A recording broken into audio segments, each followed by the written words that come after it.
नमस्कार, मी सारिका आणि तुम्ही पाहत आहात पॉलिटिकल महाराष्ट्र। तर केंद्रातील मंत्रिमंडळ विस्ताराच्या हालचालींनी वेग घेतलाय आणि आता सगळ्यांच्याच नजरा एका प्रश्नावर खिळल्यात।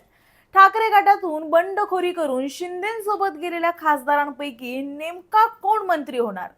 दिल्लीत बैठका, गुप्त रणनीती, शिंदेंचे वाढलेले दौरे आणि अमित शहा यांच्या सोबतच्या चर्चांमुळे राजकीय वातावरण आता चांगलंच तापलंय।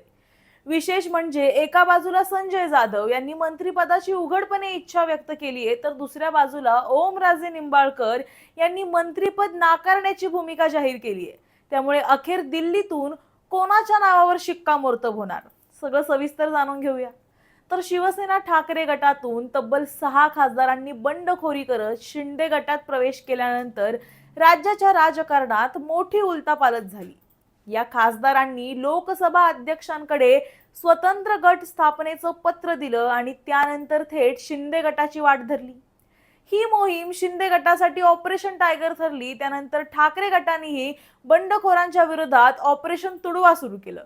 उद्धव ठाकरे यांनी बंडखोर खासदारांच्या मतदारसंघात जाऊन सभा घेत टीकेची झोड उठवली, मात्र त्याचा अपेक्षित राजकीय परिणाम दिसून आला नाही। याच काळात ठाकरे गटाला आणखी एक धक्का बसला। आदित्य ठाकरे यांचे निकटवर्तीय मानले जाणारे आणि वरळीतील प्रभावी नेते सचिन अहिर यांनी विधान परिषदेच्या उपसभापती पदासाठी शिंदे गटाकडून अर्ज दाखल केला। या घडामोडींमुळे ठाकरे गटातील अंतर्गत अस्वस्थता पुन्हा चर्चेत आली। दरम्यान ठाकरे गटातील खासदार शिंदे गटात दाखल झाल्यापासून मुख्यमंत्री एकनाथ शिंदे यांचे दिल्ली दौरे वाढलेत।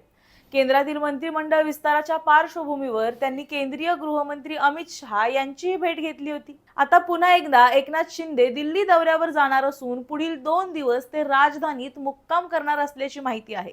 महाराष्ट्र सदनात होणाऱ्या नॉर्थ ईस्ट कार्यक्रमाला उपस्थित राहण्यासोबतच्या एनडीएच्या महत्त्वाच्या बैठकीलाही ते हजर राहणार आहेत। सध्या सर्वाधिक चर्चा 2 नावांची आहे, परभणीचे खासदार संजय जाधव आणि धाराशिवचे खासदार ओमराजे निंबाळकर।